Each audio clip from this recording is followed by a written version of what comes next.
Hello students, पिछले class में हम लोग वेव के बारे में चर्चा किए थे। आज हम लोग दूसरा टॉपिक देखेंगे, लाइट।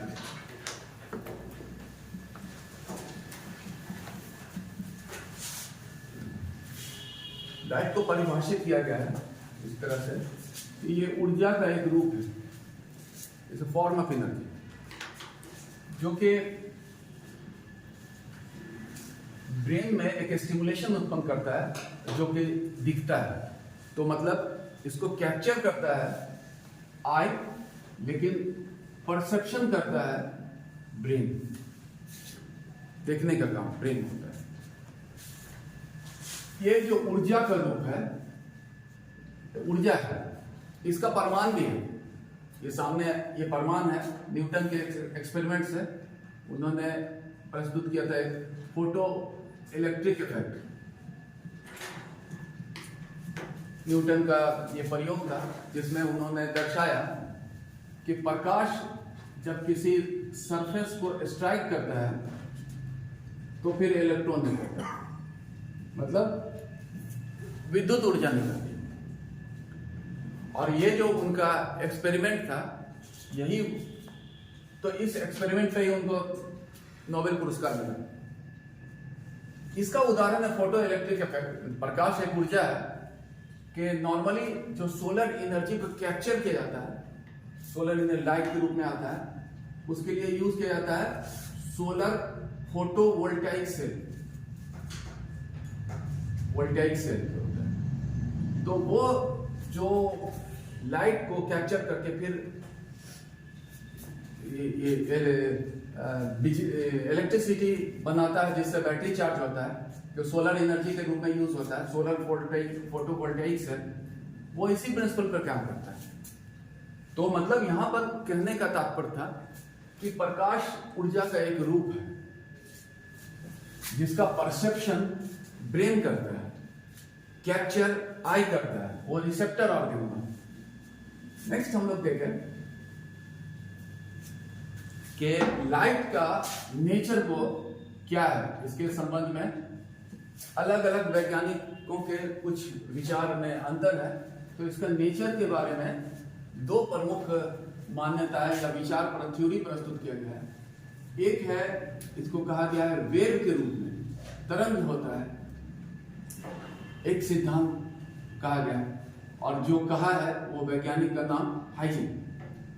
और एक जो थे उनको कण के रूप में कहा गया। प्रकाश एक कण के तरह व्यवहार करता है, कण कॉस्ट कण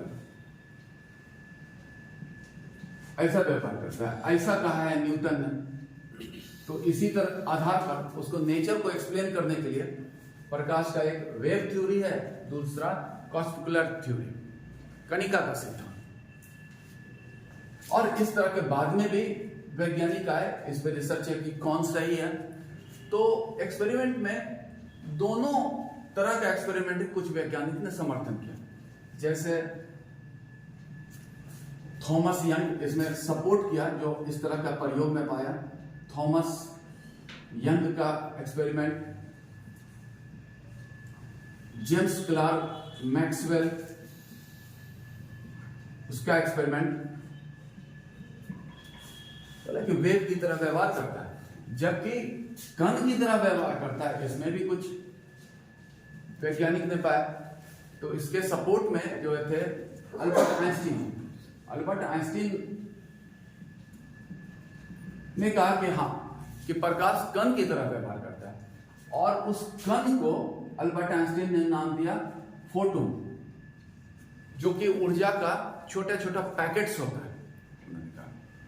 और ये फोटोन का जो सिद्धांत अल्बर्ट आइंस्टीन ने दिया, वो आधारित था मैक्स प्लैंक के क्वांटम थ्योरी पर, क्वांटम थ्योरी। तो मतलब दोनों ही विचारधारा के समर्थक हुए, मतलब दोनों अपनी अपनी जगह पर सही है। और बाद में पाया भी गया कि दोनों अपने अपने जगह पर सही है। इसीलिए कहा कि प्रकाश जो है तरंग की तरह भी व्यवहार करता है और कण की भी तरह व्यवहार करता है। तो नेचर जो हुआ इसका, प्रकाश का अगर देखें तो उसको कहा गया है डुअलिस्टिक नेचर, मतलब दोहरे प्रकृति। प्रकाश जो है दोहरी प्रकृति दर्शाता है। तो डुअलिस्टिक मेथड दोहरी प्रकृति, इसका मतलब क्या हुआ कि प्रकाश अलग अलग परिस्थिति में अलग अलग व्यवहार करता है। मतलब कुछ परिस्थिति में वेव की तरह व्यवहार करता है, कुछ परिस्थिति में कण की तरह व्यवहार करता है, अर्थात प्रकाश दोहरा प्रकृति को। तो ये हुआ प्रकाश का प्रकृति दोहरा प्रकृति, इसका मतलब यही है।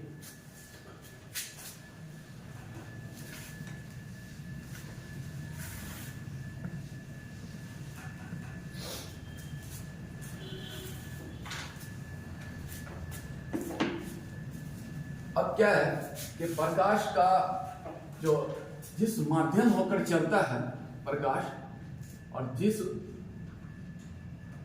वो माध्यम जो है ट्रांसपेरेंट माध्यम का रहता है, जिससे होकर गुजर सकता है प्रकाश।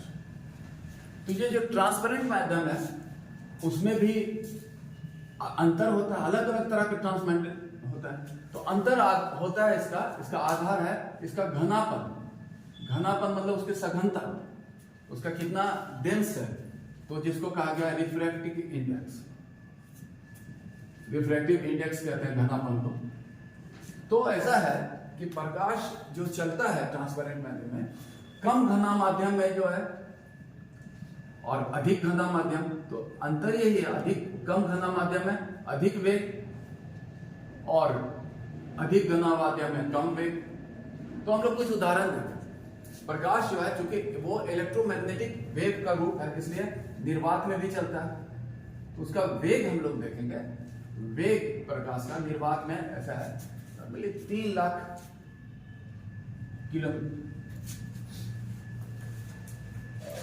ऐड करते हैं किलोमीटर पर सेकंड, ऐसा है 3 लाख किलोमीटर। और नॉर्मली माना गया ऐसा ही लगभग वायु में भी चलता है, यही माना गया। थोड़ा सा कम में अगर देखें, कितना कम, इससे थोड़ा 0.03% कम, लेकिन ऐसा ही माना गया। हवा और निर्वात का एक ही वेग माना गया।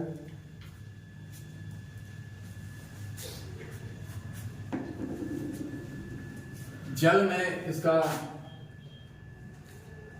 माना गया है 2.25 × 10⁸ मीटर पर सेकंड, थोड़ा कम हुआ। और ग्लास में, शीशा में 2 × 10⁸ मीटर। तो ये जो इसका वेग का अंतर है माध्यम में अंतर के आधार पर, क्योंकि उसका माध्यम का घनापन, सघनता, रिफ्रैक्टिव इंडेक्स में अंतर है। अब कुछ प्रकाश से संबंधित कुछ फेनोमेना को हम लोग देखेंगे, कुछ घटना, प्रकाश में होने वाली घटना। तो उसमें प्रमुख घटना में एक हम लोग देखते हैं रिफ्लेक्शन ऑफ लाइट। रिफ्लेक्शन, परावर्तन। तो परावर्तन की जो घटना होती है प्रकाश में, किसी सतह से जब प्रकाश टकराती है तो टकराकर विपरीत दिशा में चली जाती है, यही है प्रकाश का परावर्तन। लेकिन इससे बहुत सा हम लोग कुछ घटना भी एक्सप्लेन होता है और कुछ हम लोग फैक्ट्स भी देखेंगे। तो किसी सतह से टकराती है, टकराकर दूसरी दिशा में चली जाती है, ये तो घटना हुआ। लेकिन एक एक्सप्लेनेशन हम लोग देखें कि कोई भी चीज आदमी को दिखाई पड़ता है, वो इसी वजह से दिखना, कोई भी चीज दिखाई, वस्तु का दिखना, कोई भी चीज दिखना, उसके पीछे प्रकाश का परावर्तन ही है। अब ये जो है परावर्तन, इससे रिलेटेड कुछ फैक्ट्स हम लोग देखें कि इसमें जो किरण सतह की ओर होती है उसको इंसिडेंटल रे या आपतित किरण कहते हैं, और जहां पर वो टकराती है वहां से खींचा गया परपेंडिकुलर लाइन, उसको नॉर्मल या अभिलंब कहा जाता है।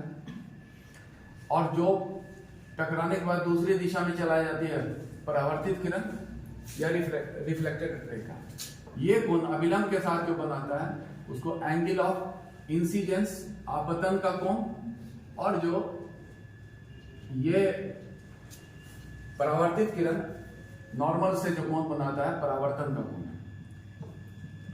और रिफ्लेक्शन ऑफ लाइट में होता है क्या, ये दोनों बराबर होता है, आपतन का कोण, अपरावर्तन का कोण का मान बराबर होता है। अब ये तो है रिफ्लेक्शन ऑफ लाइट जो होता है इसका भी कुछ प्रकार है। इसमें एक हो गया रेगुलर और एक है डिफ्यूज्ड। रेगुलर जैसे हम लोग आईना में देखते हैं कि प्रकाश की एक किरण एकदम चिकनी सतह से टकराई और सभी किरण एक ही दिशा में गया, वो रेगुलर है। और रेगुलर का उदाहरण जैसे कि हम लोग दर्पण में जो इमेज देखा प्रतिबिंब वो बनता है रेगुलर, सभी किरण एक ही साथ आता है। जबकि डिफ्यूज है क्योंकि ये दीवार आपको दिख रहा है, ये बोर्ड दिख रहा है, लेकिन इसमें चेहरा हो सकता है नहीं दिखे, इसलिए कि वो सतह समतल नहीं है, सतह तिरछा है, इसलिए बहुत से जो प्रकाश पुंज आया तो सब अलग अलग दिशा में चला जाएगा, अलग अलग दिशा में चला जाता है। तो ये डिफ्यूज होता है, तो डिफ्यूज में चमकता नहीं, तो मतलब रफ सरफेस से होता है ऐसा। जब सरफेस रफ है तो डिफ्यूज हो जाता है। और नॉर्मली डिफ्यूज है वहां पर कम चमकीला होता है, जहां पर थोड़ा रेगुलर होता है चमकीला होता है, और बिल्कुल रेगुलर तो दर्पण ही होता है। तो यही है रिफ्लेक्शन ऑफ लाइट। और ये सब कंसेप्ट हुआ angle of incidence, angle of reflection, normal. उसके बाद अगला हम लोग फेनोमेनन देखते हैं रिफ्रैक्शन ऑफ लाइट, अपवर्तन। इसमें कहा गया है कि प्रकाश की किरण जब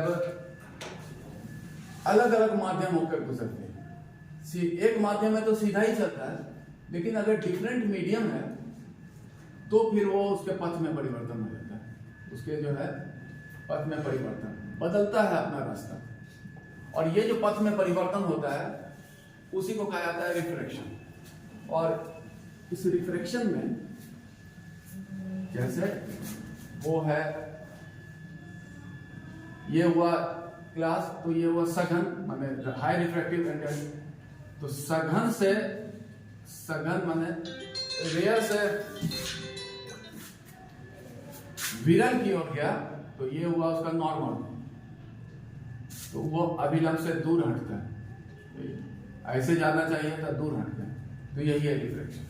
और अगर इसको देखें हम लोग, ये एयर है, ये शीशा विरल से सघन की ओर गया, तो ये हुआ अभिलंब, तो जाना चाहिए था ऐसा, ऐसे चला जाता। बस यही है, मतलब from medium of high density माने high dense refractive index to low refractive index जाएगा, तो वो गो अवे फ्रॉम नॉर्मल, यही है।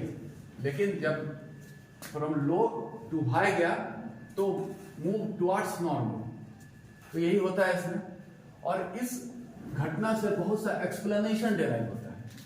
ये तो हुआ इसका प्रोसेस कि रिफ्रैक्शन क्या है, लेकिन एक्सप्लेनेशन जो हम लोग इससे डेराइव करें वो ये बहुत ही कॉमन टेक्निक है, तारे का टिमटिमाना, ट्विंकलिंग ऑफ ए स्टार, तारे का टिमटिमाना। क्योंकि तारे से जो प्रकाश आता है बहुत दूर अवस्थित होता है, वो पृथ्वी के वायुमंडल के अलग अलग तरह के स्तर को पार करता हुआ आता है। और स्तर ऊपर में चूंकि एटमॉस्फेयर में हवा हमेशा चल रहा होता है, एयर ऑन मूव है, इसलिए अलग अलग तापमान का आता है, तापमान में अंतर होने से सघनता में अंतर होता है। अब हम लोग सोचे इधर से आया, ये जो है एक बार हो गया सघन, तो सघन जो हो गया तो क्या होगा, ये अभिलंब से दूर चला गया सघन माध्यम, उसके बाद इधर निकला यहाँ पे, उसके बाद ये हट गया विरल माध्यम आ गया, तो ये जो है इधर आ गया करने का मतलब, और फिर यहाँ पर आया। तो एक आदमी यहाँ पे जो देख रहा है उसको एक बार नहीं हवा बहा तो एक बार नहीं दिखाई दिया, एक बार दिखाई दिया, तो क्या हुआ, अपवर्तन हुआ, पथ में परिवर्तन हो रहा है, कभी दिख रहा है कभी नहीं दिख रहा है, तो टिमटिमाता हुआ दिखता है।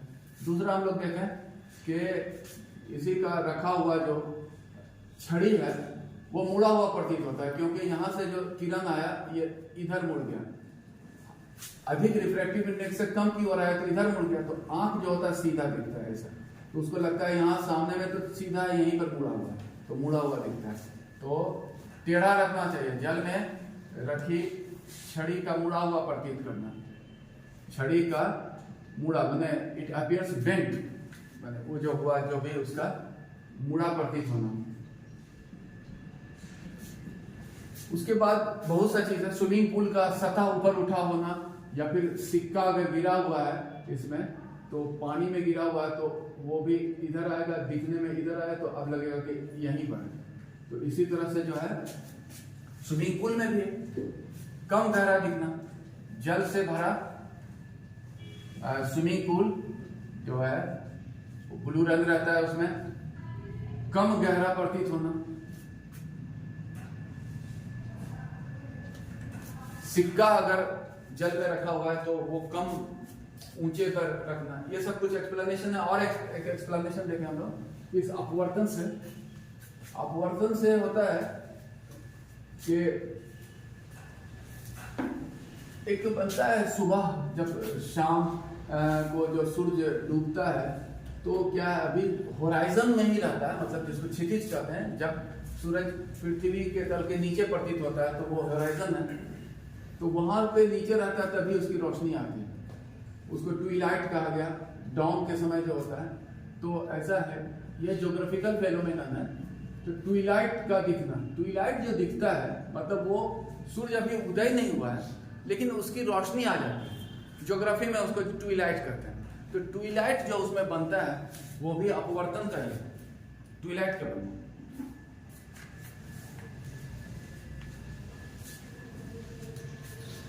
और इसी अपवर्तन की वजह से सूर्य उदय सूर्य अस्त में, सूर्य उदय से पहले अभी आए नहीं हॉरिजॉन पर लेकिन सूर्य दिखाई पड़ने लगता है, और सूर्य अस्त के बाद भी सूर्य दिखाई पड़ता है। इसलिए सूर्योदय सूर्य अस्त जहां पर दिखता है वहां पर देखने में वो चीज प्रतीत होता है। तो ये सब कुछ अपवर्तन से एक्सप्लेन होता है। अब अपवर्तन से रिलेटेड ही एक फैक्ट है, पूर्ण आंतरिक परावर्तन।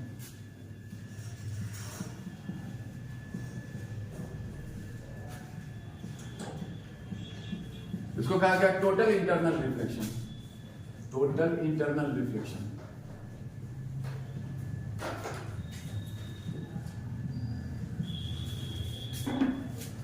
का कंसेप्ट। टोटल इंटरनल रिफ्लेक्शन के कंसेप्ट को जो देखेंगे उसमें एक और कंसेप्ट को हम लोग पहले डिफाइन करते हैं, क्रिटिकल एंगल। इसको कहा गया क्रांतिक कोण।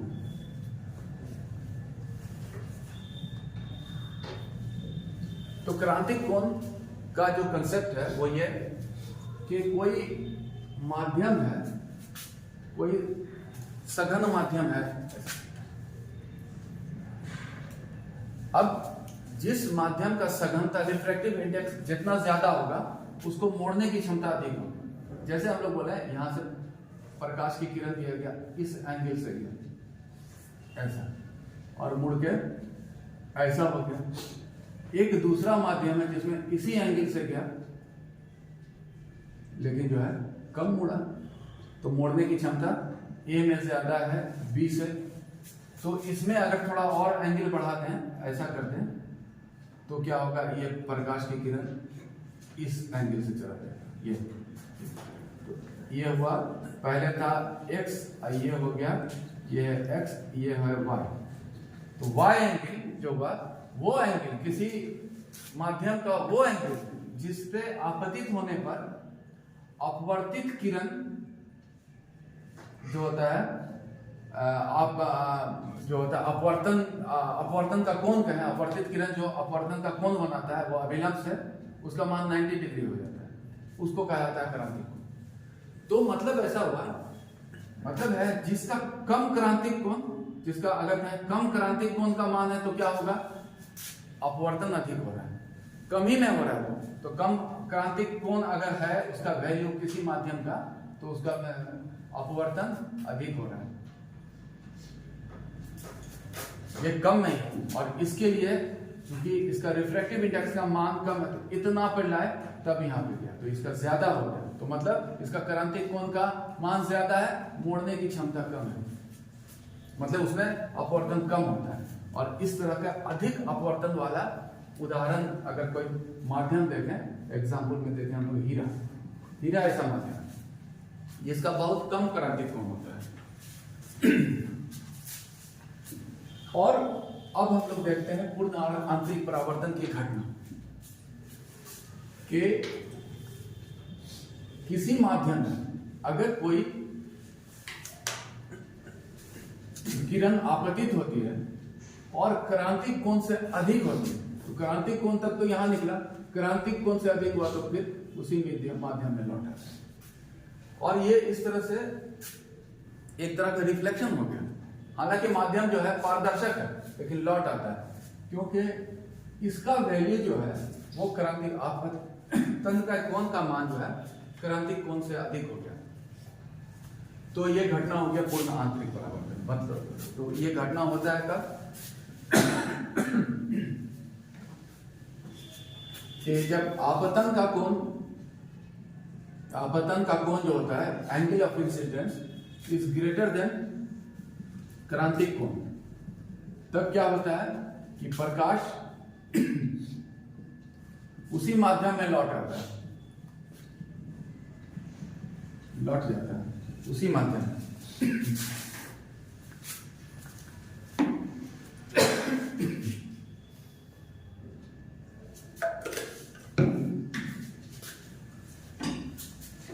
और ये इस तरह से उसी माध्यम में लौट जाने की जो घटना हुई,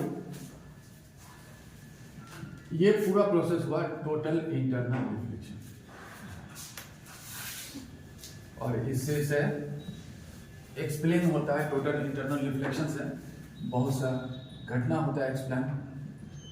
जैसे एक तो हुआ हीरा का चमकना। तो हम लोग ये हीरा मान लें इसको, ये हीरा ही था जिसमें क्या कम क्रांतिक कोण था, वापस आ गया। अब आया यहां पर जो आया ये भी हो गया क्रांतिक कोण से अधिक, फिर ये वापस आ गया। अब पता चला ये भी हो गया क्रांतिक कोण से अधिक, फिर वापस आ गया। तो एक बार जो प्रकाश की किरण हीरा के भीतर घुसा वो अंदर में ही हो रहा है, ट्रैप हो गया है एक तरह से। और जो ट्रैप होने की वजह से क्या होता है वो चमकने लगता है। थोड़ा सा प्रकाश चाहिए वो कंटिन्यू चमकना लगेगा क्योंकि जो प्रकाश उसके अंदर ट्रैप कर जाता है, निकल नहीं पाता है। सेम प्रोसेस है उसी तरह से। अगर देखें हीरा का चमकना, कोई शीशा का चटका हुआ शीशा है उसका भी चमकना, और एक हम लोग देखें मिर्ची का, जिसको मिरेज कहते हैं, मिराज, ये जो मरुस्थलीय क्षेत्र में बनता है वो भी कुछ इसी का उदाहरण है।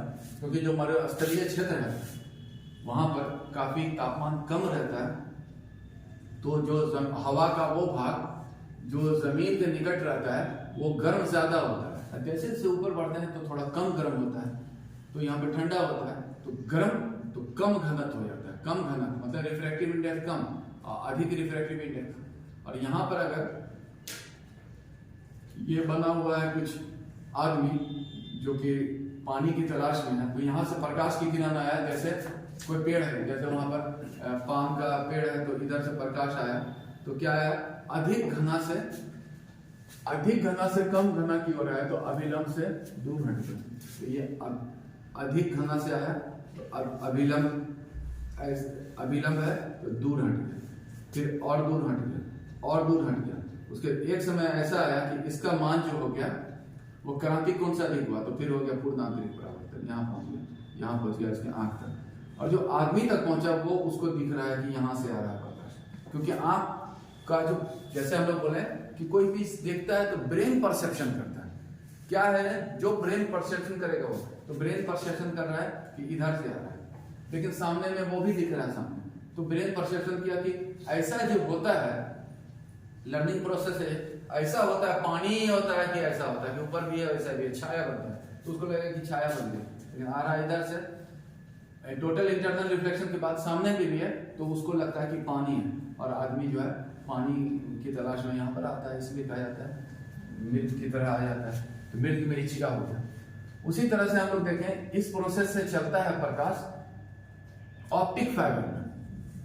ऑप्टिक फाइबर में सिग्नल जो है ट्रांसमिट होता है प्रकाश के रूप में। तो ऑप्टिक फाइबर में उसमें क्या होता है कि ग्लास फाइबर रहता है, तो छोटा छोटा उसमें गिलास का रहता है और उसमें प्रकाश का किरण, सोचिए गिलास बड़ा हुआ है, प्रकाश का किरण मुड़ते हुए चलता है ऐसे, प्रकाश वैसे सीधा रेखा में चलता है एक समान में, कोई भी रुकावट आएगा तो रुक जाएगा।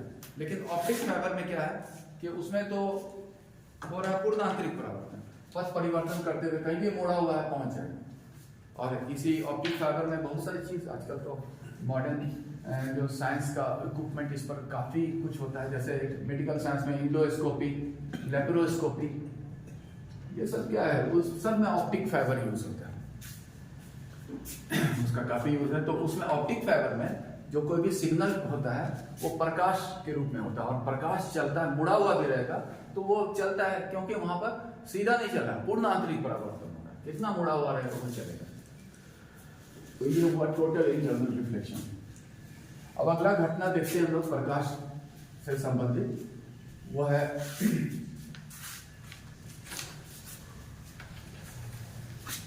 Dispersion of light.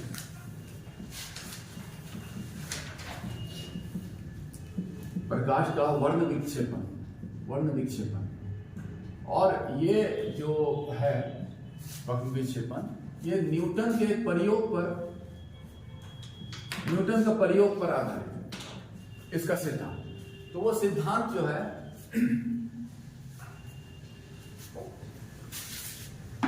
ऐसा है कि उन्होंने एक प्रयोग किया, एक गिलास प्रिज्म, तिकोना रचना, पिरामिड की तरह रचना होता है, उस होकर प्रकाश की किरण को प्रवाहित किया। यहां पर पर्दा लगाया और यहां पर उन्होंने 7 रंग की एक पट्टी को प्राप्त किया, जिसमें सबसे ऊपर रेड था, सबसे नीचे वायलेट था, और जो उसका था ऐसा कहा गया विबजियोर हमें दिया गया 7 रंग, violet, indigo, blue, green, yellow, orange and red, तो ऊपर था, ये प्राप्त किया उन्होंने। तो इसके बाद उन्होंने इसको एक्सप्लेन किया, जो उनका सिद्धांत है कहलाता है डिस्पर्शन ऑफ लाइट का। तो कैसे है उसमें, तो उन्होंने कहा कि प्रकाश का किरण 7 रंग के किरणों से बना है, एक जो रे ऑफ लाइट, एक किरण जो है उसमें क्या है, ये 7 रंग का जो है इसमें किरण, सभी का अलग अलग वेवलेंथ है, डिफरेंट वेवलेंथ है, वेवलेंथ का अंतर है इसमें भी। जिसका वेवलेंथ सबसे ज्यादा है उसमें अपवर्तन कम होता है, मतलब प्रकाश के किरण के पथ में परिवर्तन, वो अपवर्तन की घटना है, तो उसमें जो है उस अपवर्तन सबसे कम हो, और जिसका वेवलेंथ कम है, वेवलेंथ कम है, उसमें अधिक अपवर्तन, और इसमें जो हुआ कम अपवर्तन, मतलब अपवर्तन यहां पर कहने का मतलब हुआ उसके पथ में परिवर्तन। तो ये जो है रेड वाला में कम हुआ तो ये यहां पर आया, वायलेट में सबसे ज्यादा हुआ, और इस तरह से एक श्रृंखला बना या कलर की पट्टी प्राप्त हुई, जिसको विबजियोर या बैंगनी आदमी नाला कहा गया। यही है प्रकाश का डिस्पर्शन, 7 बना। इसका इस तरह का उदाहरण अगर हम लोग देखें, dispersion of light day to day में हम लोग ऑब्जर्व करते हैं, वो है रेनबो। रेनबो, रेनबो में 7 रंग की पट्टी दिखती है। तो एक चीज रेनबो जो है उसके बारे में भी देखें हम लोग कि रेनबो बनता है तब जब बरसात का मौसम हो, क्योंकि उसमें जो वाटर ड्रॉपलेट होता है वो प्रिज्म की तरह व्यवहार करता है। दूसरा शर्त यह है कि उसमें सूरज को होना चाहिए, सूरज के एक ऊंचा वाला पोजीशन होता है जिसको जेनिथ कहते हैं, शीर्ष, और जो जहां पर जमीन को टच करता है उसको होराइजन कहते हैं या क्षितिज। तो सूरज जब जेनिथ और होराइजन के बीच वाला स्थिति में रहता है, माने जेनिथ पे रहेगा तो नहीं बनेगा, होराइजन में रहेगा तो नहीं बनेगा, इन दोनों के बीच में कहीं पे भी रहेगा तो बनेगा। और यहाँ पर वाटर ड्रॉपलेट है, यहाँ पर आता है, उसमें डिस्पर्शन होता है, पूर्ण आंतरिक परावर्तन भी होता है, 2 बार होता है। इसलिए रेनबो जब भी बनता है तो 2 बनता है, 2 बनता है, और वो 2 को, एक को कहा था प्राइमरी और एक हुआ सेकेंडरी। तो ये जो होता है दोनों में अंतर ये हुआ हाँ कि प्राइमरी जो है अधिक गहरा रंग का होता है, यह हल्का होता है। और इसमें जो बनता है रेड ऊपर रहता है, वायलेट नीचे, रेड ऊपर वायलेट जो है नीचे रहता है, जबकि सेकेंडरी में जो है वायलेट ऊपर हल्का रंग का होता है और रेड नीचे रहता है। तो ये हुआ इस रेनबो का। अब हम लोग देखेंगे कि कलर के बारे में, कि प्रकाश की किरण 7 रंगों की बनी है और हम लोगों को भी कलर दिखता है।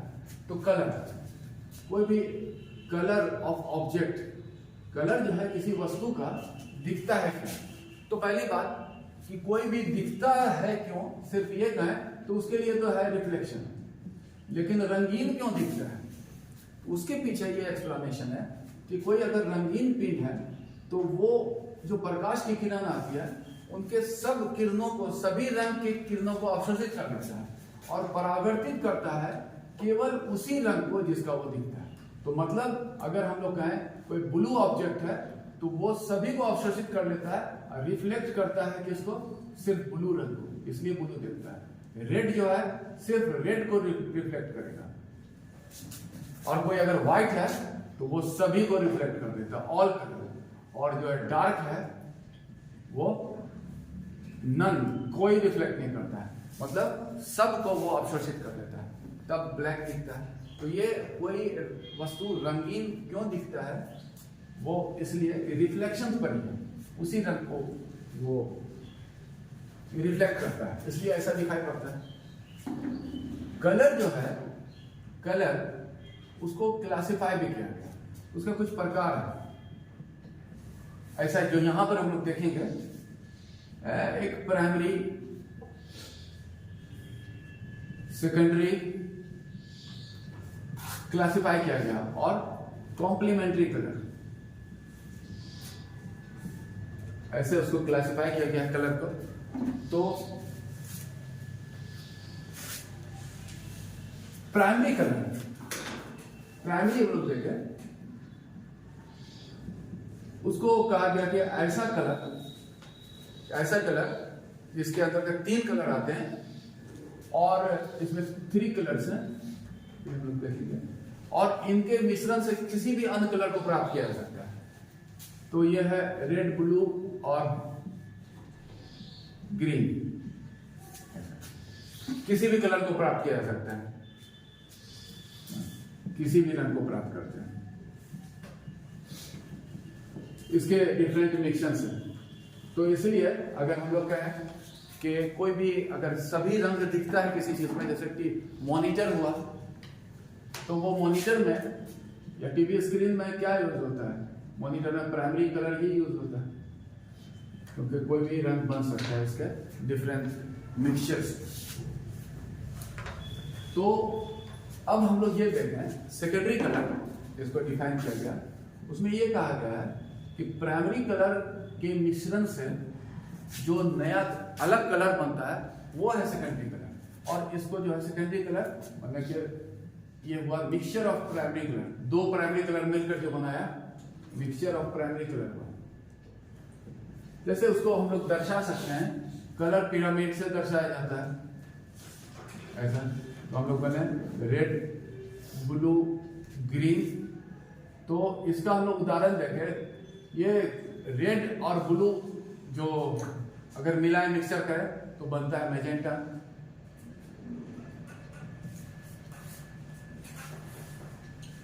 ग्रीन और रेड हो जाता है येलो, और ग्रीन और ब्लू हो जाता है सियान या पीकॉक ब्लू। तो ये येलो, मैजेंटा और सियान जो है वो सेकेंडरी कलर का उदाहरण है कि वो प्राइमरी कलर से मिलकर बनाए गए। नेक्स्ट है कॉम्प्लीमेंट्री कलर।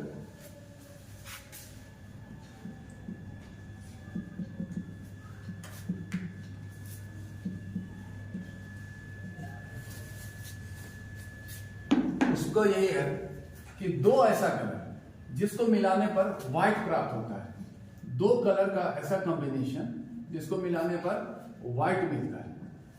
तो वो क्या है, इसी कलर पिरामिड से डेराइव होता है ऐसा, और ये व्हाइट होता है। मतलब ये हुआ जैसे ब्लू और येलो को मिलाएंगे हम लोग, ब्लू प्लस येलो, ये हो गया कॉम्प्लीमेंट्री कलर, इसमें व्हाइट लगेगा। उसी तरह से magenta and green, red and सियान,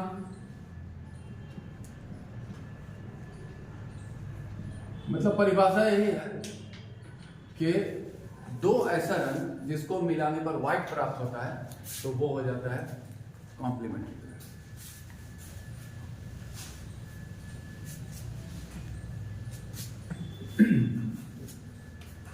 अगला घटना जो प्रकाश में होने वाला होता है वो देखिए हम लोग, स्कैटरिंग ऑफ लाइट।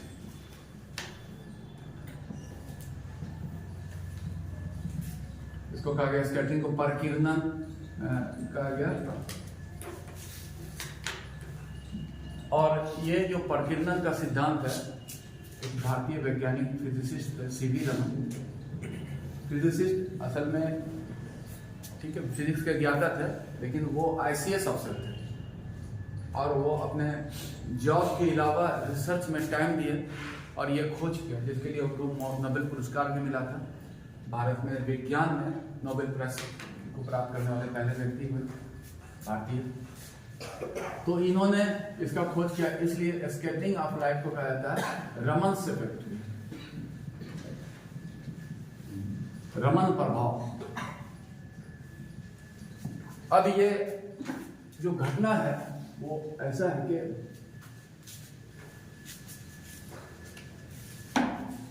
कहा गया कि जब प्रकाश की किरण किसी छोटे कण से टकराती है तो उसके पथ में परिवर्तन हो जाता है।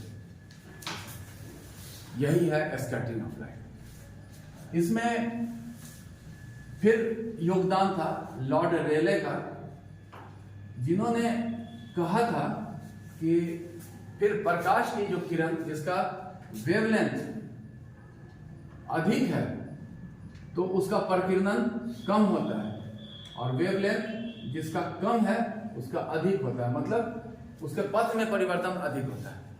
इसीलिए कि जब प्रकाश की किरण सोचे ऊपर से दिन में सूर्य का प्रकाश आ रहा है, टकराया, यहाँ पर पथ में परिवर्तन हुआ, लेकिन एक प्रकाश का किरण में 7 किरण है विजिबल लाइट में, तो जिसका वेवलेंथ कम है जैसे रेड का तो वो रेड आ गया, लेकिन जिसका वेव अधिक है, कम हुआ उसका तो आ गया, और जिसका वेवलेंथ कम है उसमें ज्यादा पथ में परिवर्तन हुआ। तो हम लोग समझ सकते हैं वायलेट का ऐसा हो गया, रेड ऐसा है, और इसी तरह से हुआ इसका।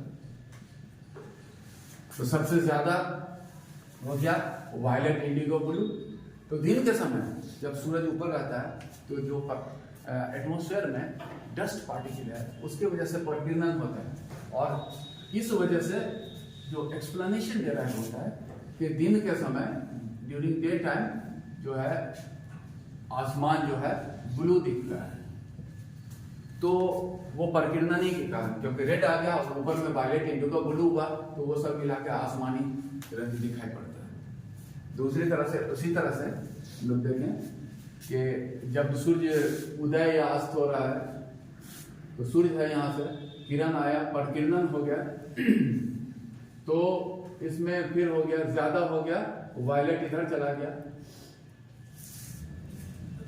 तो सबसे ज्यादा इसका हो गया, तो आसमान में रहा रेड, ऑरेंज, येलो वगैरह। तो इसलिए जो हुआ ड्यूरिंग सनसेट और सनसेट और राइज जो है, सनराइज में क्या हो जाता है, sky appears red because of scattering of light. और यहां पर नहीं होता है, जैसे रात में तो खैर यहाँ पर सूर्य ही नहीं होता है तो स्कैटरिंग नहीं होगा, तो वो काला दिखेगा, लेकिन यहाँ स्पेस में जहां पर कोई धूल कण नहीं है वहां पर स्कैटरिंग नहीं होता है, इसलिए स्काई स्पेस में जो है in due to absence of scattering वो स्काई जो है ब्लैक दिखता है। काला दिखने के पीछे यही कारण है कि वो उसका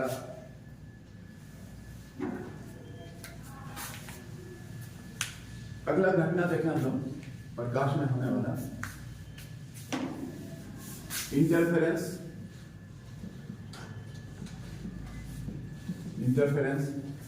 इसमें यही है कि जब दो प्रकाश की किरण एक ही स्थान से गुजरती है, ठीक है, दो तरंग प्रकाश की एक स्थान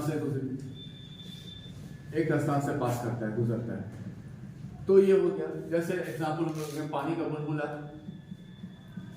का बुलबुला का उस अंदर वाला जगह भी सामने वाले भी दिखता है, इंटरफेरेंस का उदाहरण है। नेक्स्ट हम लोग देखें डिफ्रैक्शन ऑफ लाइट। अगला घटना है प्रकाश से रिलेटेड। इसमें कहता है कि प्रकाश नॉर्मली तो क्या है, सीधी रेखा में चलता है, लेकिन प्रकाश में कहा कि जब किसी एज वाले सतह से गुजरता है तो उसके पथ में परिवर्तन हो जाता है। मतलब ऐसा है, पथ में परिवर्तन, एज से गुजरता है, पथ में परिवर्तन हो जाता है। तो यही पथ में परिवर्तन हो जाता है, इसका किनारे से गुजरता है, पथ में परिवर्तन होता है। जब संपर्क में आता है तो ये एज के संपर्क में। तो इससे एक्सप्लेनेशन है कि कोई अगर छोटा सा कूट में छोटा छिद्र होकर प्रकाश को अगर प्रवाहित करे तो वो छिद्र बड़ा दिखता है जब प्रकाश आ रहा होता है। तो क्यों दिखता है? क्योंकि उसमें यहां पर आकर प्रकाश जो आ रहा है तो पतला ही पास किया, लेकिन एज को टच किया, फैल गया, और ये यहां से दिखने वाले को लगा कि इतना आ रहा है, बड़ा हो गया।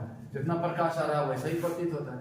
तो मतलब इसकी वजह से एक्सप्लेनेशन वही है, प्रकाश अगर किसी छिद्र होकर प्रवाहित करे तो छिद्र बड़ा प्रतीत होता है। का बड़ा प्रतीत होना इल्यूजन है, बड़ा लगता है, होता नहीं है बड़ा, लेकिन वो चूंकि प्रकाश का किरण फैल जाता है। पोलराइजेशन है, ध्रुवीकरण का है।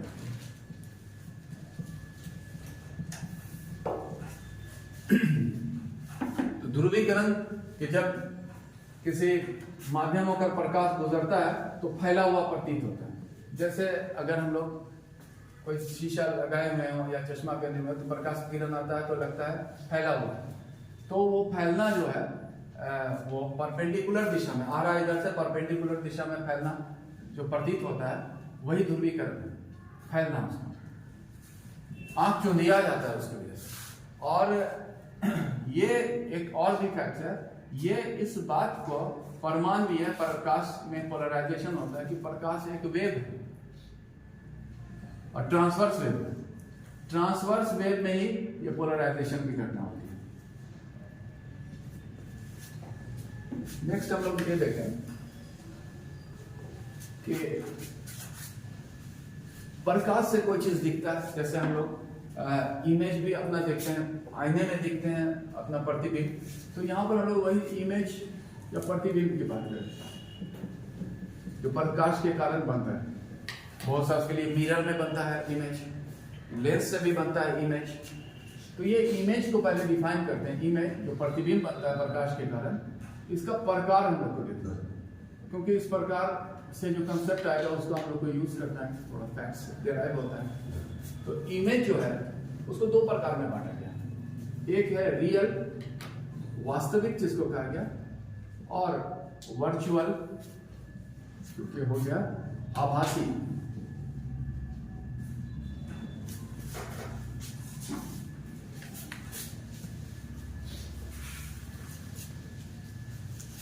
रियल इमेज जो है ऐसा इमेज जिसको पर्दा पर उतारा जा सकता है, पर्दा पर आ सकता है, स्क्रीन पर लिया जा सकता है।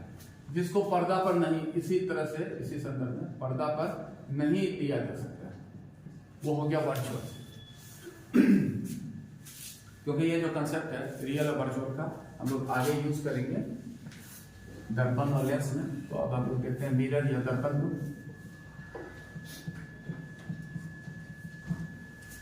जिसका नॉर्मली क्या है, शीशे के एक ओर पेंट करके बनाया जाता है। तो पेंट हो सकता है, मिरर जो बनाया जाता है नॉर्मली क्या है, गिलास के एक ओर पेंट किया जाता है। तो पेंट रहता है किसका, तो ये पेंट किया जाता है, हो सकता है इसमें सिल्वर नाइट्रेट हो सकता है, अमलगम हो सकता है, पारा वगैरह के साथ मिलाकर सिल्वर को, टीन को मिलाया जा सकता है, तो वो सिल्वर नाइट्रेट हो सकता है। अमलगम हो सकता है,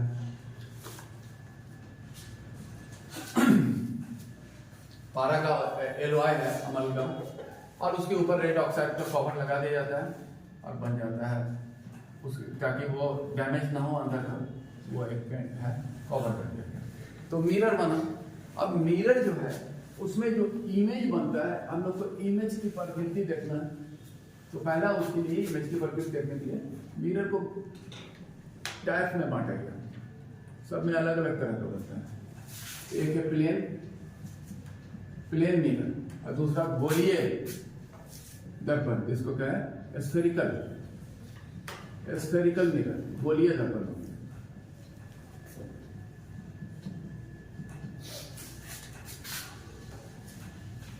गोलीय मतलब ऐसा है, गोल से काट के हुआ कोई ऐसा है, इसी से काट लिया और इसी से काट कर या तो इधर पेंट कर दिया गया तो अंदर की तरफ गड्ढा है, या फिर इसको इधर पेंट कर दिया गया तो इधर पेंट कर दिया गया तो उठा हुआ है। तो यही हुआ, अगर ऐसा हुआ तो उसको क्या है कौन के धंसा हुआ है अवतल दर्पण, और अगर ऐसा है तो कॉन्वेक्स उत्तर। असल में इस तरह का जो दर्पण है उसमें हम लोग देखेंगे उसके प्रतिबिंब की प्रकृति भी देखना है, इश्यू है मेरे पास।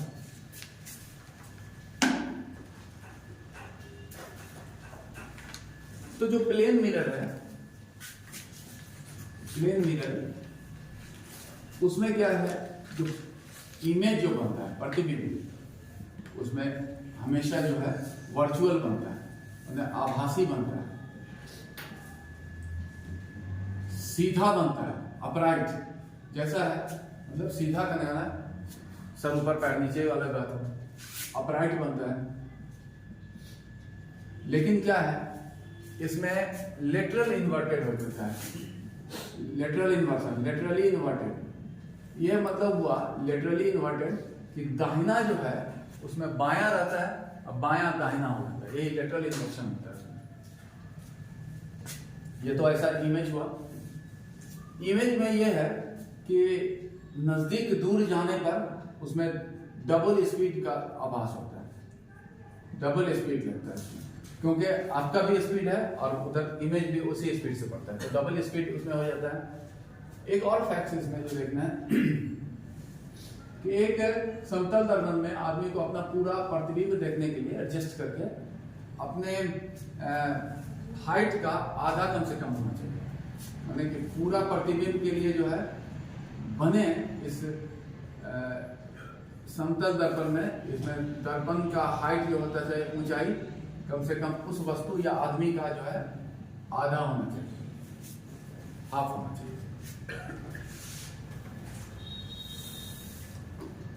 एक इस पर दर्पण पर रिलेटेड यह है कि दो समतल दर्पण के बीच में बनने वाला प्रतिबिंब, दो समतल दर्पण है तो उसके बीच में है वस्तु का प्रतिबिंब जो है, वस्तु का जो इमेज बनेगा उसकी संख्या देखना है।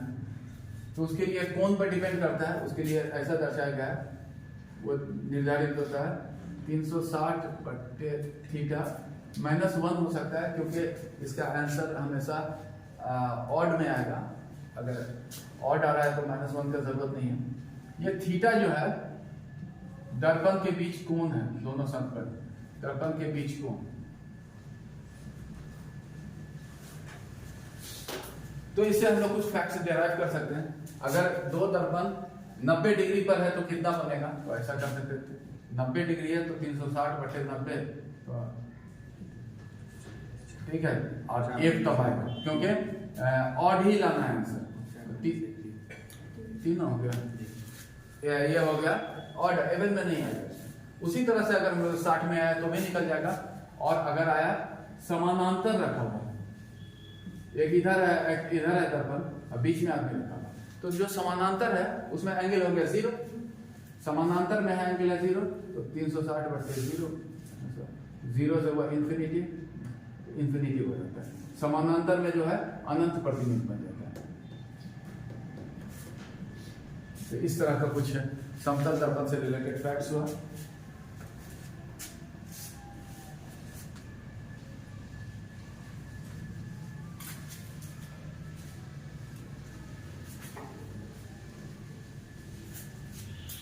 कॉनकेव मिरर जो है उसका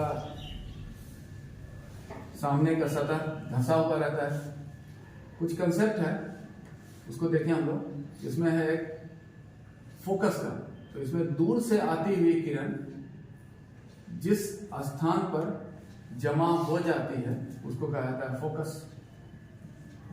फोकस और दर्पण का मध्य भाग जो हो गया वो हो गया पोल, ध्रुव, ध्रुव कहलाता है।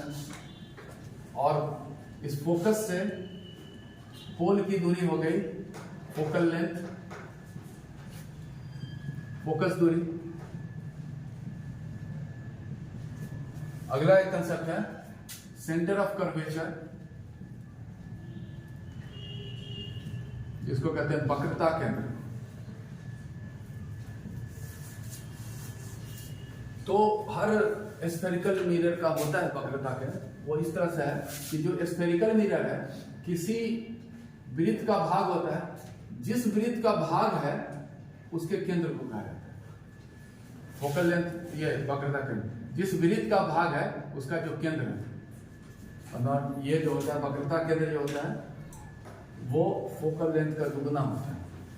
सेंटर ऑफ कर्वेचर जो होता है वक्रता का केंद्र वो होता है फोकल लेंथ का दुगना।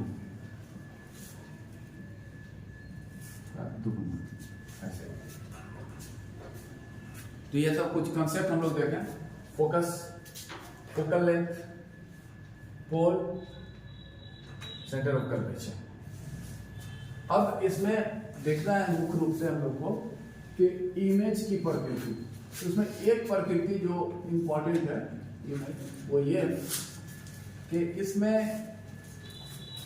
अगर फोकस के भीतर रहते हैं, यानी कि फोकस जो है के भीतर मतलब पोल की ओर में, तो क्या बनता है इमेज वो देखना है। तो इसमें बनता है सीधा अपराइट, वर्चुअल, आभासी और बड़ा इनलार्ज्ड। मतलब सीधा, आभासी और बड़ा बनता है फोकस के भीतर। ये वाला जो पोजीशन है, हर पोजीशन पर हम लोग को नहीं देखना है, यहाँ पर है। तो इस वजह से इसका उपयोग है इसका कि शेविंग मिरर के बनाने में, इसलिए कि बड़ा बनता है। हालांकि फोकस के बाहर फिर छोटा हो जाता है, वास्तविक बन जाता है और उल्टा बनता है। लेकिन वो बाहर वाला नहीं, अंदर वाला जो है इसका इमेज, उसका इंपॉर्टेंस है। फोकस के बाहर उल्टा, ठीक है, इसका उल्टा हो जाएगा। अच्छा, इसका अब हम लोग देखें, ये जो है कॉन्केव मिरर है, इसका कुछ उपयोग भी है। उपयोग हम लोग देखते हैं, इसका उपयोग करते हैं कि ENT का जो प्रैक्टिशनर होता है डॉक्टर, वो यूज करते हैं अंदर में। पहले देखते थे, आजकल तो ऑप्टिक फाइबर हो गया, अंदर में सीधा ही मॉनिटर पे दिखता है, लेकिन फिर भी कुछ बारीकी से देखना हो तो इसका यूज किया जा सकता है। अब वो वाला क्योंकि एडवांसमेंट है टेक्नोलॉजिकल, तो ऑप्टिक फाइबर ही वो काम कर देता है। लेकिन फिर भी ये देखें हम लोग इसमें सर्च लाइट में जो टॉर्च भी है वो भी सर्च लाइट ही है। उसमें रहता है कि बल्ब को फोकस पे रखा जाता है और यहाँ से प्रकाश को समानांतर चला जाता है। सर्च लाइट बनाने में, सोलर कुकर बनाने में प्रकाश को एक जगह जमा किया जाता है। ये सब कुछ उसकी उपयोगिता है। कॉन्वेक्स जो मिरर है उसका सामने का भाग उठा हुआ रहता है। इसमें जो इमेज बनता है वो होता है वर्चुअल, अपराइट सीधा और छोटा स्मॉल, और बड़े एरिया को कवर करता है, माने बड़ा एरिया को कवर करता है। और इसीलिए इसका उपयोग है कार मिरर, साइड मिरर जिसको कहते हैं, कार मिरर बनाना।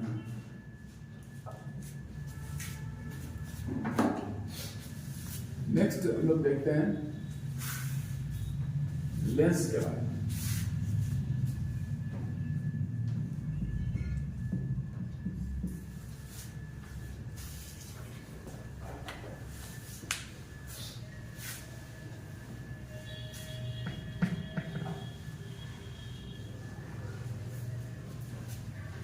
जो लेंस है वो अगर इसको समझा जाए, डिफाइन किया जाए, तो ऐसा अधिक अपवर्तनांक वाला माध्यम। नॉर्मली क्या है कि medium of high refractive index, अधिक अपवर्तनांक वाला कोई पदार्थ है, जिससे अपवर्तनांक अधिक होने का मतलब यह हुआ कि इस होकर अगर प्रकाश की किरण जाएगी तो प्रकाश के पथ में परिवर्तन होगा, क्योंकि अपवर्तन तो वही है कि प्रकाश के पथ में परिवर्तन होने की घटना, तो ये प्रकाश के पथ में परिवर्तन कर देता है, अधिक अपवर्तनांक वाला पदार्थ होता है, वाला वस्तु है। अब आकार के आधार पर लेंस का तो बहुत है, मेजर प्रकार हम लोग देखें जिसको यहां पर हम लोग डिस्कस करेंगे। एक है कॉन्वेक्स उत्तल लेंस और एक है कॉन्केव अवतल लेंस।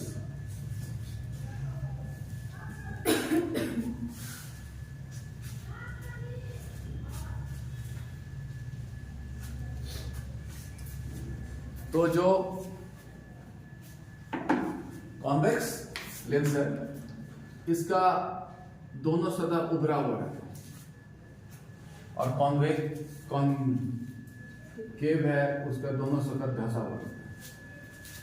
ये क्या करता है, इसका दूसरा नाम भी है कॉन्वेक्स लेंस, जो है इसको कहा जाता है कन्वर्जिंग लेंस भी कहा जाता है, और ये हुआ डाइवर्जिंग लेंस, इसका दूसरा नाम।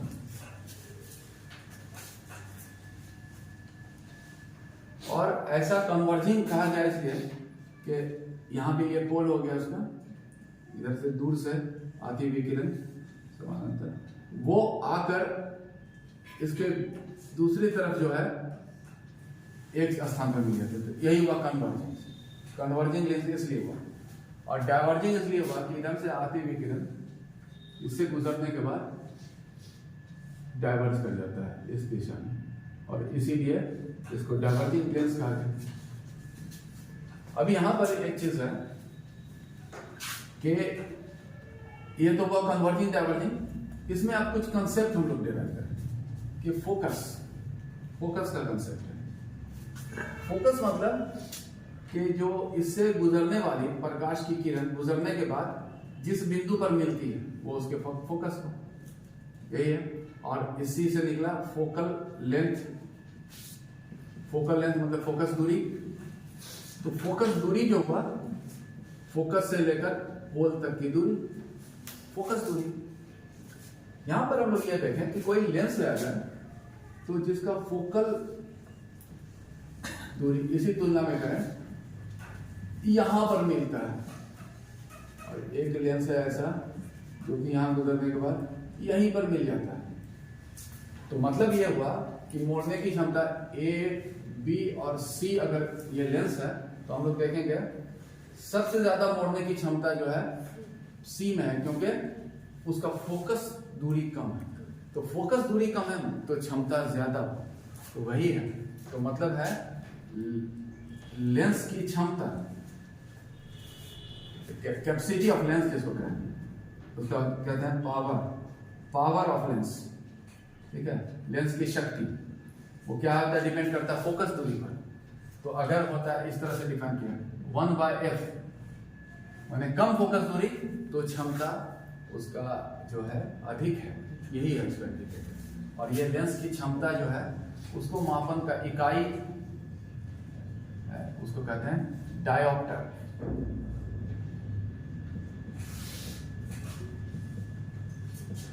और कॉन्वेक्स लेंस के लिए यूज किया जाता है पॉजिटिव साइन यूज किया जाता है कॉन्वेक्स लेंस। डायोप्टर में, और प्लस जो हुआ मतलब कॉन्वेक्स लेंस। कॉन्केव क्या है, ये डाइवर्जिंग है, चला गया तो, लेकिन आदमी को देखने से लगता है कि यहां से आ रहा है, तो जिस बिंदु से वो निकलता हुआ प्रतीत होता है वो हो गया फोकस। और इसमें भी है फोकस, जहां हुआ उसे फोकल है, पोल से दूरी उसकी, और पावर इसका जो हो गया फिर वही 1/f यूनिट डायोप्टर, और इसको दर्शाया जाता है नेगेटिव साइन द्वारा। माइनस मतलब कॉन्केव लेंस। तो ये तो लेंस को हम लोग डिफाइन किया। अब कुछ इससे रिलेटेड कुछ एक्सप्लेनेशन को हम लोग देखते हैं कि अगर किसी लेंस को, किसी भी लेंस को माने कॉन्वेक्सी लेंस को एक तरल में डुबोया जाता है, ऐसा सिंपल रहा, तो अगर लेंस को तरल में डाला, लिक्विड में डाला, तो लेंस पर क्या प्रभाव पड़ा? तो मतलब लेंस का अगर पावर है ज्यादा, तो मतलब हवा में है, हवा में देखते हैं, तरल में डाल दिया तो इसका भी तो रिफ्लेक्टिव इंडेक्स है, तो इसका जो है सघनता इससे माइनस होगा, तो इसमें यही होगा, लेंस का शक्ति कम हो जाता है, पावर कम हो जाता है, मोड़ने की क्षमता कम है क्योंकि इसका जुड़ गया। दूसरा अगर देखें, किसी ऐसे तरल में डुबोया गया जिसका जो अपवर्तनांक है लेंस से अधिक है, अगर लेंस को ऐसे लिक्विड में डुबोया जिसका रिफ्रैक्टिव इंडेक्स, ये वो अपवर्तनांक क्या है, लेंस से अधिक है, लेंस से अधिक हुआ, तब क्या होगा, तो इसमें रखा हुआ लेंस की प्रकृति बदल जाएगी। तो होता है क्या, नेचर ऑफ लेंस, लेंस की प्रकृति जो है, नेचर जो कहते हैं वो बदल जाएगी, और वो क्या है, उत्तल जो है अवतल हो जाएगा, मतलब कॉन्वेक्स कॉन्केव की तरह व्यवहार करेगा।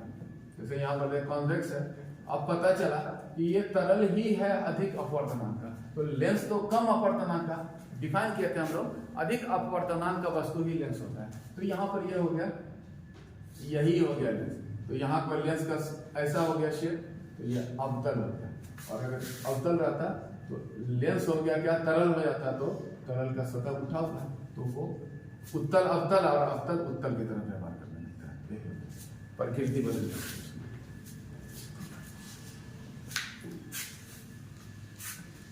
कुछ इस पर आधारित जो हम लोग देखें, दर्पण या लेंस, उस पर आधारित कुछ ऑप्टिकल इंस्ट्रूमेंट है, उसके बारे में भी हम लोग को देखना है, देख रहे हैं।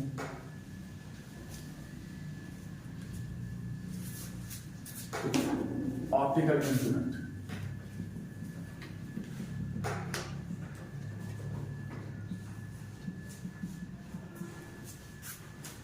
इसमें क्या है, एक देखिए हम लोग क्लीडोस्कोप,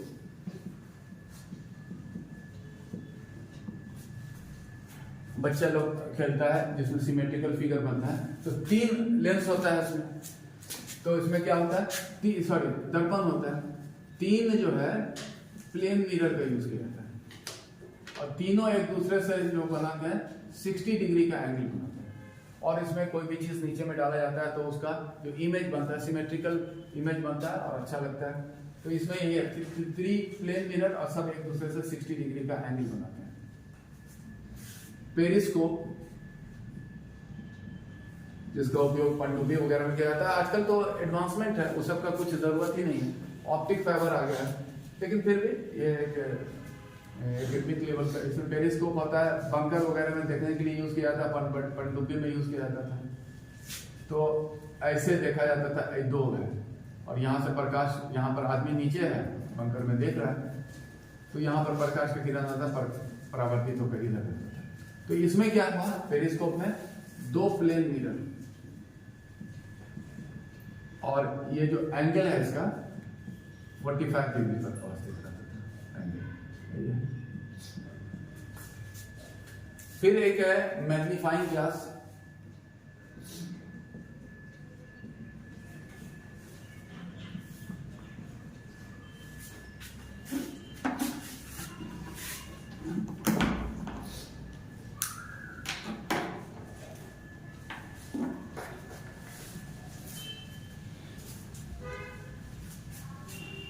तो मैग्नीफाइंग ग्लास में जो यूज होता है कॉन्वेक्स लेंस का यूज होता है, और कॉन्वेक्स लेंस में जो जिस मैंने कोई भी चीज बड़ा करके देखना तो इसमें कॉन्वेक्स लेंस होता है, उसका फोकस होता है। तो बड़ा देखने के लिए क्या होता है, इसमें फोकस के भीतर, कॉन्वेक्स लेंस में क्या होता है, फोकस के भीतर रखा जाता है ऑब्जेक्ट को, जो फोकस है उसके भीतर रखा जाता है। तो फोकस के भीतर जो होता है रखने पर इस ऑब्जेक्ट का जो इमेज बनता है, ऑब्जेक्ट का इमेज तो बनता है क्या कि वो बड़ा बनता है, इनलार्ज, वर्चुअल।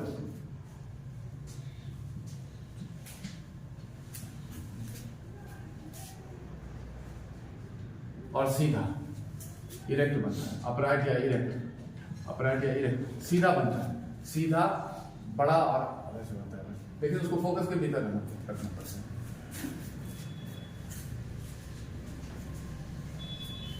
और सेम इस मैग्नीफाइंग ग्लास का यूज सिंपल माइक्रोस्कोप में किया जाता है। कंपाउंड माइक्रोस्कोप देखें,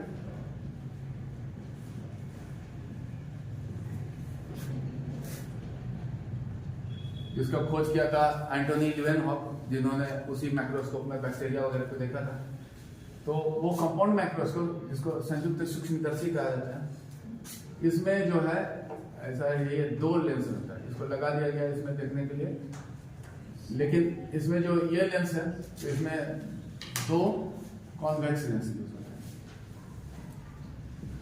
एक जो आंख की तरफ इधर से देखते हैं उधर आई पीस, और दूसरा जो वस्तु की तरफ रहता है ऑब्जेक्टिव कहते हैं, और इसमें बड़ा करके दिखाया जाता है, काफी बड़ा हो जाता है।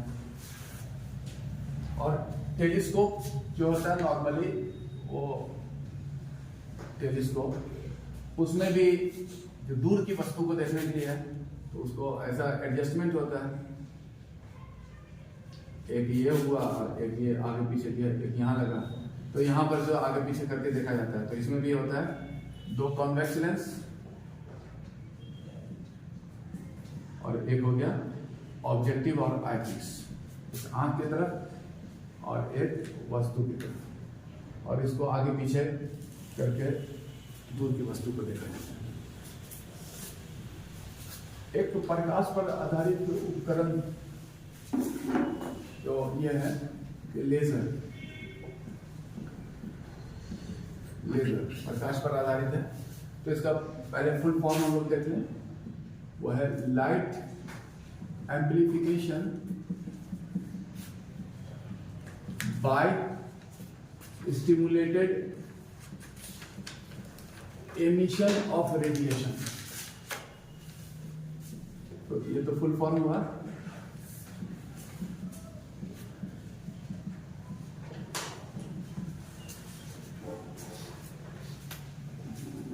तो ये जो लेजर है ये एक प्रकार का, जो जैसे प्रकाश की किरण 7 रंगों की किरणों से बना, उन 7 रंगों में किसी एक रंग का होता है ये लेजर। तो ये होता है एक रंग का बना हुआ, मोनोक्रोमेटिक होता है। और जो किरण होता है उसको ऊर्जान्वित किया जाता है, बनाया जाता है टेक्निक से, तो इनर्जाइज्ड रहे, मोनोक्रोमेटिक इनर्जाइज्ड रहे, शक्ति से इतना ज्यादा इसका शक्ति होता है कि वो मेटल को भी काट सकता है, या उस पर कितने एनर्जी की मात्रा पर निर्भर करता है। इसलिए इसका काफी उपयोग है। इसका यूज जो है अगर लेजर का देखें तो इंडस्ट्री में धातु काटने में बड़ा प्रिसीजन के साथ धातु काट देता है। वैसा जैसा जो है गर्म चाकू से मक्खन काटा जाएगा, वैसे लोहा को काट देता है एकदम से। उसके बाद सर्जरी में, सर्जरी का एक बहुत ही टेक्निक आजकल कट भी होता है लेजर से, बहुत उसमें ब्लीडिंग भी नहीं होगा। उसके बाद लसिक ट्रीटमेंट होता है, लसिक लेजर ट्रीटमेंट आई में होता है। काफी उपयोग है इसका मेडिकल साइंस में। आई का जो है ठीक करने में यूज होता है उसका। लेंस का पावर जो होता है लगता है उसमें, सर्जरी, तो बहुत सा चीज में है इसका लेजर का उपयोगिता। तो यही लेजर, इसका उपयोग होता है 3D फोटोग्राफी में भी। 3D फोटोग्राफी लेजर का यूज किया जाता है। और एक हम लोग देखेंगे कैमरा, जिसके एनालॉजी पर आंख काम करता है, जो लाइट रिसेप्टर ऑर्गन है। तो यहाँ पर हम लोग देखते हैं कैमरा। तो जो कैमरा होता है उसमें जो लगा रहता है ये, तो इसमें लेंस यहीं पे लगा रहता है। इसमें लेंस का जो उपयोग किया जाता है कैमरा में वो है कॉन्वेक्स लेंस, कॉन्वेक्स। और जो वस्तु का इमेज बनता है इसमें, तो उसको फोकस के बाहर रखा जाता है। तो इस कॉन्वेक्स लेंस में जो है होता है क्या, फोकस के बाहर जो वस्तु रहता है, वस्तु उसका क्या इमेज का प्रकृति देता है। इसमें चूंकि कैमरा में है तो यहाँ पर फोटो रिसेप्टर केमिकल रहता है, फोटो सेंसिटिव केमिकल रहता है, तो इमेज उसका रियल बनेगा तभी कैप्चर करेगा। तो इसमें रियल ही बनता है फोकस के बाहर में। और फिर इन्वर्टेड होता है, उल्टा होता है, इरेक्ट या अपराइट नहीं रहता, इन्वर्टेड रहता है। और फिर क्या है, स्मॉल इन साइज होता है। यहाँ पर दूर फोकस है, यहाँ तो दूर रख के, और यहाँ पर उल्टा होता है। और यहाँ पर कोई फोटो रिसेप्टर के सेंसिटिव केमिकल रहता है। नॉर्मली अगर ब्लैक एंड व्हाइट फोटोग्राफी में तो बनाया जाता है जो फोटोग्राफी प्लेट वो रहता है, सिल्वर ब्रोमाइड का यूज करता है, जो कि फोटो सेंसिटिव होता है, कैप्चर कर लेता है, उसमें एक्सपोज हो जाता है लाइट में। ये कुछ ऑप्टिकल इंस्ट्रूमेंट है। अब जैसे हम लोग ये देखें कि लाइट ऊर्जा है, लेकिन उसको कैप्चर करता है लाइट रिसेप्टर, जो ह्यूमन बॉडी या किसी भी बॉडी का है, वो है आई, वो करता है, लेकिन परसेप्शन ब्रेन करता है उसमें। तो लाइट रिसेप्टर ऑर्गन हम लोग देखते हैं, उसके बारे में देखेंगे। आई के बारे में प्रकाश की संवेदना को ग्रहण करता है। तो इसका आई जो है, जो संवेदना ग्रहण करता है, उसका कुछ स्ट्रक्चर देता है। तो एक स्ट्रक्चर जो उसको होता है, प्रत्येक आई को आई बॉल कहा जाता है, पूरा स्ट्रक्चर हो जाता है, जो कि हम इस तरह से देखें। तो जो सामने का भाग है उसका कॉर्निया, जो कि ट्रांसपेरेंट होता है और जिस होकर प्रकाश आंख में प्रवेश करता है। कॉर्निया के बारे में एक फैक्ट बताएं कि आई डोनेशन में आंख का जो भाग यूज होता है वो कॉर्निया ही होता है। मतलब अगर आई डोनेट अगर कोई किया तो एक पतली झिल्ली ही उसको देना पड़ता है, पूरा आंख नहीं निकाला जाता है।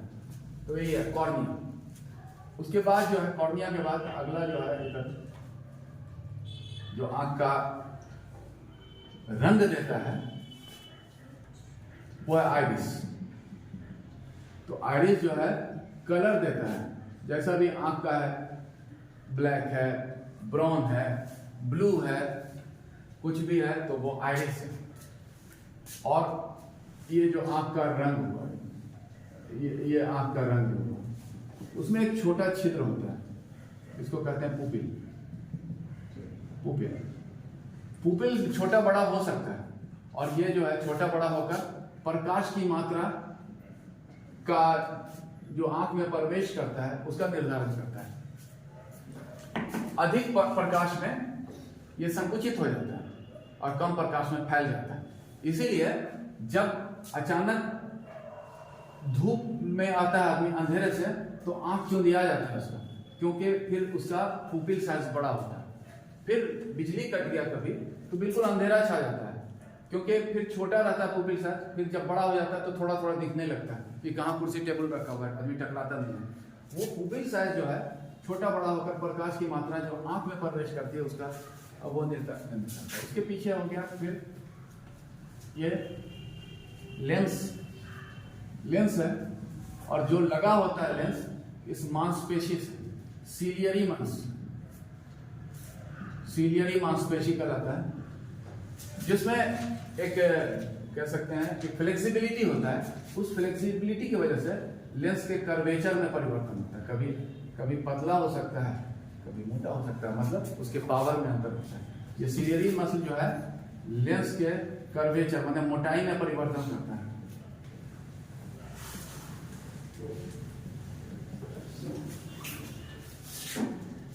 तो मतलब मोटाई मतलब पावर।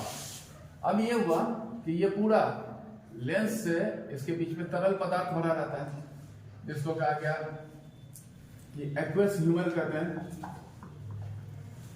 नेत्रोध कहा जाता है एक्वस ह्यूमर, नेत्रोध हिंदी में कहते हैं नेत्रोध, क्योंकि आंख को खुला रहना चाहिए, कर्वेचर मेंटेन करना चाहिए। इसके भीतर का जो भाग है इंटरनल, वो 3 भागों में बटा होता है। सबसे जो प्रोटेक्टिव लेयर स्क्लेरोसिस, उसके मध्य भाग जो है कोरोइड, और सबसे भीतरी भाग वो है रेटिना, और वो फोटोग्राफिक प्लेट की तरह ही होता है रेटिना। रेटिना जो है, रेटिना यही होता है फोटोसेंसिटिव, मतलब प्रकाश के प्रति वो संवेदनशील होता है, और वो उस तरह के कोशिका का बना होता है। तो इसमें खास प्रकार के कोशिका का बना होता है, फोटोसेंसिटिव कोशिका, जो 2 प्रकार का होता है। एक है रॉड सेल और है हुआ कोन सेल। कोन सेल ये 2 प्रकार की कोशिका से मिलने से बनता है। रॉड सेल जो होता है वो लाइट एंड डार्कनेस, मतलब लाइट और डार्क की संवेदना को ग्रहण करता है, और कोन्स जो है कलर को संवेदना को ग्रहण करता है, कलर सेंसेशन करता है। लेकिन एक चीज है कि जो कलर या कोन सेल सक्रिय तब होता है प्रॉपर लाइट में, मतलब कि ये जब रॉड सेल एक्टिव होगा तभी कोन सेल एक्टिवेट होगा, मतलब ये एक्टिवेट होता है लाइट में ही, अंधेरे में नहीं। तो इसलिए जब ये नहीं होता अंधेरे में, कोई भी चीज काला नजर आता है अंधेरे में, कोई भी चीज। यहां पर एक चीज और हम लोग देख लें कि अगर कोई वस्तु है जिसमें प्रॉपर लाइट में है तो कलर डिफरेंशिएशन हो रहा है, लेकिन धीरे धीरे अगर कलर कम करते गए तो क्या होगा, तो कलर मतलब लाइट में है वो दिख रहा है कलर, लाइट कम कर रहे हैं तो क्या होगा, कलर फेंट करेगा, और कब करते करते एक समय आएगा कि बहुत कम हो जाएगा, तो फिर ब्लैक हर चीज दिखता है। लेकिन ब्लैक होने से ठीक पहले जो है हर रंग ग्रे दिखता है, ग्रे जो है हर रंग दिखता है, क्योंकि ये ऐसा ही कोन का नेचर है, कोन ऐसा ही सेंसेशन करता है कि प्रॉपर लाइटिंग हुआ तो हर कलर का डिफरेंशिएशन बेटर होगा, लेकिन जैसे जैसे लाइटिंग कम होगा वो फेंट नजर आएगा, और फेंट होता होता जो है वो बिल्कुल ग्रे होगा, उसके ब्लैक बन जाएगा, क्योंकि अंधेरे में हर रंग काला दिखता है, ये कोन का नेचर। अब क्या है, इतना तो हम लोग स्ट्रक्चर देखें तो कैप्चर करता है ये रेटिना, जो रॉड्स एंड कोन्स का बनता है।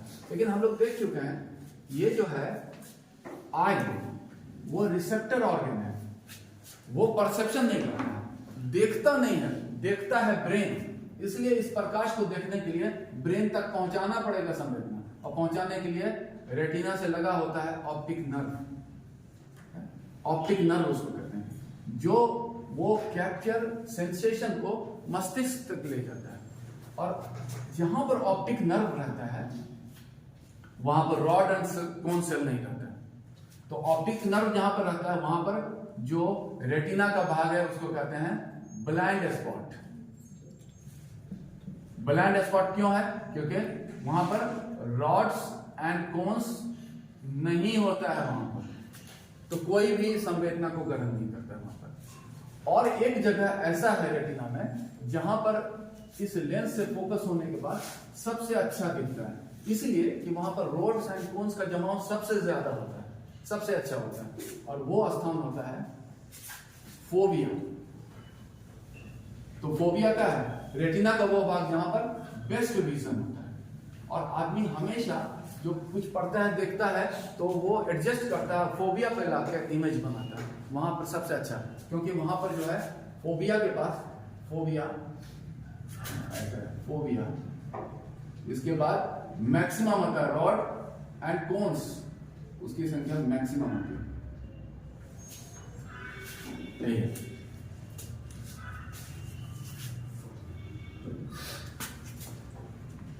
तो वहां से ये पहुंचाया ब्रेन परसेप्शन से। एक चीज है यहां पर आंख में देखें स्ट्रक्चर, कि आंख में जहां पर इमेज बनता है रेटिना में, नजदीक दूर ले जाने पर इमेज की पोजीशन बदलती है, कि कि अगर यहाँ पर इमेज बन रहा है, दूर ले जाएंगे तो इमेज यहीं पर बन जाएगा, तो यहाँ पर बनेगा तो ब्लर्ड दिखेगा। तो ब्लर्ड ना दिखे उसके लिए लेंस के पावर में परिवर्तन होता है, और लेंस के पावर में जो परिवर्तन होता है उसको कहा जाता है एकोमोडेशन। एकोमोडेशन इन आई होता है।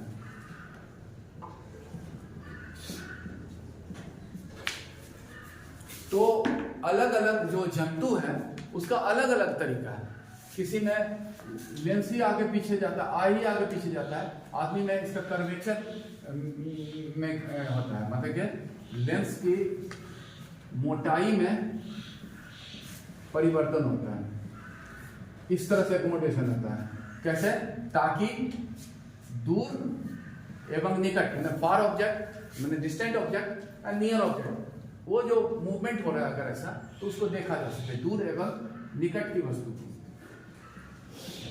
देखने के लिए उसमें एकोमोडेशन होता है। यही एकोमोडेशन ही है। कैसे होता है? तो वो लेंस के कर्वेचर में परिवर्तन होकर, वो ह्यूमन आई का ये विशेषता है, क्वालिटी है। लेकिन ऐसा हो सकता है कि ये तो डिपेंड करता है फ्लेक्सिबिलिटी पर। ये सीरियली मशीन लगा हुआ है, फिर लेंस भी तो एक लिविंग मटेरियल से बना हुआ है, तो ऐसा हो सकता है कि किसी वजह से, खासकर एजिंग प्रोसेस से, ये फ्लेक्सिबिलिटी कम हो जाए, तो फिर ये एकोमोडेशन नहीं हो पाता है। और जब एकोमोडेशन नहीं होगा तो डिफेक्ट ऑफ विजन उत्पन्न होता है। तो इसमें है क्या? Defect of vision. तो देख लें, जो एकोमोडेशन नहीं होता, तो डिफेक्ट ऑफ विजन में जो मेजर है इस एकोमोडेशन से, इसको कहा जाता है दूरदृष्टि, हाइपरमेट्रोपिया, जिसको कहा गया दूरदृष्टि, और एक हो गया मायोपिया, निकट दृष्टि। ये सब जो होता है एकोमोडेशन के अभाव के कारण होता है। इसमें दूर का चीज आंख को नजर आ रहा है, आंख देख पा रहा है, लेकिन नजदीक आया तो सोचिए इमेज पीछे चला गया। तब जरूरत होता है क्या कि ये पीछे ना जाए, तो इसमें कन्वर्जिंग लेंस का जरूरत होता है। तो इसको ठीक करते हैं। इसमें दूरदृष्टि है तो ठीक करने के लिए जो यूज होता है, दूर का दिखाई दे रहा है, नजदीक का नहीं, तो नजदीक का देखने के लिए, ठीक करने के लिए कन्वर्जिंग लेंस, तो वो क्या? कॉन्वेक्स लेंस का यूज होता है। और जो नजदीक का दिख रहा है, यहां दिख रहा है, और दूर ले गए तो यहीं पे बन गया, तब जरूरत है इसको डाइवर्ज करके यहां तक पहुंचाना, तो डाइवर्जिंग लेंस, इसको ठीक करते हैं कॉनकेव लेंस का यूज करके करते हैं। डिफेक्ट ऑफ विजन में एक और भी है, एस्टिग्मेटिज्म कहा जाता है, अबिंदुता, एस्टिग्मेटिज्म। वो क्या है कि आई जो है उसका जो लेंस है या कॉर्निया है, कभी उसका कर्वेचर में प्रॉब्लम हो गया, ऐसा हो गया, कर्वेचर खराब हो गया, उसका लेंस का भी कर्वेचर खराब हो गया, तो क्या है? कोई सीधा ऑब्जेक्ट है तो उसका इमेज बनेगा, सीधा है तो ऐसा बनेगा, ठीक है? तो मतलब इसमें सीधा वस्तु जो हुआ मुड़ा हुआ प्रतीत होता है, और ड्यू टू मतलब कि defect in curvature of cornea और लेंस, ये होता है कर्वेचर। तो उसको ठीक करने के लिए क्या होता है? एक ऐसा लेंस लगा दिया जाए कि जो उसको उधर ही मोड़ देता है। इसको ऐसे मोड़े तो प्लस माइनस किया जाता है, तब सीधा दिखेगा। अब कोई आम आदमी उस गिलास को पहन लेगा तो उसको उल्टा दिखेगा। तो मतलब इसको ठीक करने के लिए किया जाता है cylindrical lens.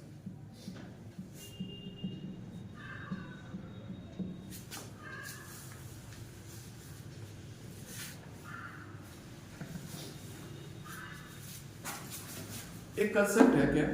Photo after effect का,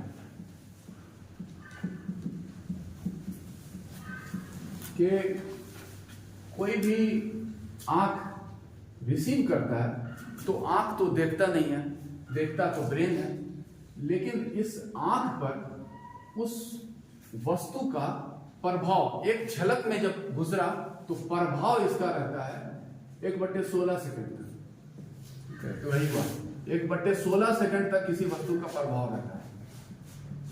अब अगर 1/16 सेकंड के भीतर उस वस्तु के अगर पर दूसरा वस्तु प्रेजेंट किया जाए तो आदमी को लगेगा कि नहीं दूसरा वस्तु क्या, वही लगेगा कि वो बदल गया। और जो है इसी फोटो आफ्टर इफेक्ट का जो आंख का गुण है, इसी पर बनता है मूवी, चलचित्र बनता है, कार्टून भी हो सकता है जो कि ड्राइंग को बहुत तेजी से आंख के सामने पर पास कराया जाता है। तो इसमें क्या होता है, दो जो पिक्चर है, दो उसका जो है तस्वीर या पिक्चर है, उसके बीच का डिस्टेंस रखा जाता है, दूरी 1/25 सेकंड, तो आदमी को चलता हुआ दिखता है। तो इसमें जो फोटो आफ्टर इफेक्ट में इसी गुण का यूज किया जाता है मूवी में। तो इस टॉपिक को हम लोग अभी यहीं पे क्लोज कर रहे हैं, फिर कल हम लोग अगला टॉपिक देखेंगे। और आपको अगर पसंद आया हो तो आप लोग इसको लाइक और सब्सक्राइब कर दीजिएगा।